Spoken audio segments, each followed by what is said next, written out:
ఇప్పుడు మనకి boycott trend నడుస్తుంది కదా, జగన్ గారు అనేది బాగా అది జగన్ గారు అయినా సరే లేదంటే వైఎస్ఆర్ అమ్మాయినా సరే ఆ బాయ్కట్ ట్రెండ్ అయితే చేయొద్దు. మీరంతా కష్టపడాల్సిన అవసరం లేదు. మ్యాట్ని వరకు అదే ఆగిపోతుంది సినిమా. కంటెంట్ కంప్లీట్గా జీరో. ఫైనల్ గా విశ్వక్ సేన్ నువ్వేం చెప్పాలనుకుంటున్నావు?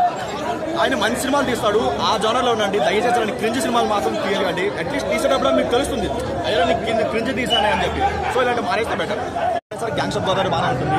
మెకానిక్ రాక్ సెకండ్ హాఫ్ బాగుంటుంది. అండ్ తన ప్రీవియస్ మూవీస్ పాగలైనా సరే దాస్క దమ్కే ప్రతిదీ కంటెంట్ ఓరియంటెడ్. తన మూవీస్ ఎంతమంది కంటెంట్ ఉంటుంది. అసలు ఏ కంటెంట్ కూడా లేకుండా చేసిన సినిమా ఇది. అసలు వరస్ట్ తను ఏదో కొత్తగా ట్రై చేద్దాం అన్ని ట్రై చేద్దాం అని తీసాడు అనిపించింది తప్ప ఒక స్టోరీ లేదు, ఒక స్క్రీన్ అసలు ఏం లేదు. సినిమాలు ఏం లేదు. ఎన్ని గొర్రెలు చూపించారు లేదన్న, అది ఏదో వాళ్ళు పబ్లిసిటీ కోసం పెట్టుకున్నారు తప్ప ఇప్పుడు ఆయన కామెంట్ చేయక ముందు వరకు సినిమా గురించి ఎవరికీ తెలియదు. ఆయన కామెంట్ చేశాకనే ఒక నెగిటివ్ గాను పాజిటివ్ గాను సినిమా జనాల్లోకి వెళ్ళింది. సో దానికోసం వాళ్ళు చేశారు తప్ప అది అసలు చేయాల్సిన అవసరం కూడా లేదు. కంప్లీట్గా అది పొలిటికల్ యాంగిల్ ఏం లేదు. సో దాని గురించి అసలు నెగిటివ్ చేయాల్సిన అవసరం లేదు. సినిమానే నెగిటివ్ అసలు ఫ్యామిలీ ఫ్యామిలీని తీసుకెళ్ళద్దు, అమ్మాయిని తీసుకెళ్ళద్దు, అసలు చేస్తారు.